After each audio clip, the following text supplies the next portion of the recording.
পরিণীতা ধারাবাহিক সিরিয়ালে আজকে দেখতে পাবেন একটা শাড়ির দোকান, একটা ফালতু মন্তব্য আর একটা নারীর স্বপ্ন এক নিমিষে ছাই।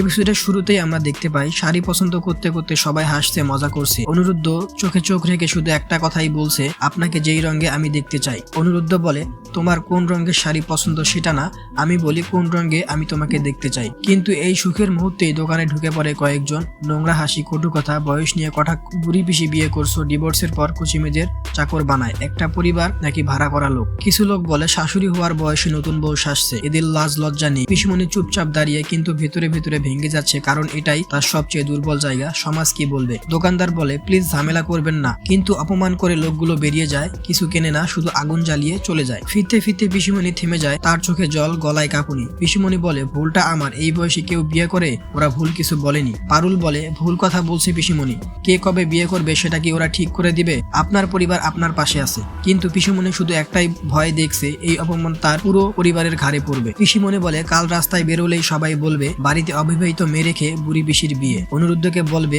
মেয়ে পাইনি বলে বুড়িকে বিয়ে। আর ঠিক এখানেই সে সিদ্ধান্ত নেয় সে বিয়ে ভাঙবে। পিসিমণি বলে, অনিরুদ্ধ, আমি আপনাকে একটা কথা বলতে চাই, এটা আমার পক্ষে সম্ভব নয়, আমি এই বিয়েটা করতে পারবো না। অনিরুদ্ধ বলে, কি হয়েছে? বাড়িতে শোকের ছায়া নেমে আসে।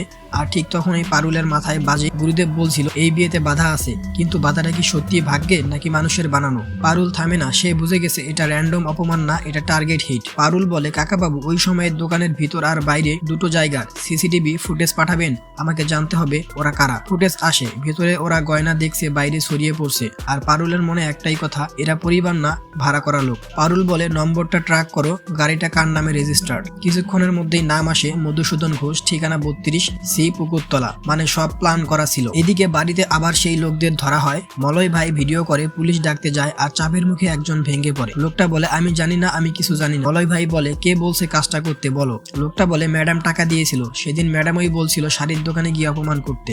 ম্যাডাম? কোন ম্যাডাম? পারুলের শত্রু কে? আর পিসিমণির বিয়ে ভাঙানো কি শুধু শুরু? কিন্তু শেষে প্রশ্ন থেকেই যায়, ম্যাডামটা কে? পরিবারের কেউ নাকি বাইরের শত্রু? পিসিমণি কি সত্যি বিয়ে ভাঙবে নাকি পারুল প্রমাণ বের করে বাঁচাবে? আপনার মতামত কমেন্টে জানান এবং পরবর্তী আপডেট পেতে চ্যানেলটিকে সাবস্ক্রাইব করে পাশেই থাকবেন।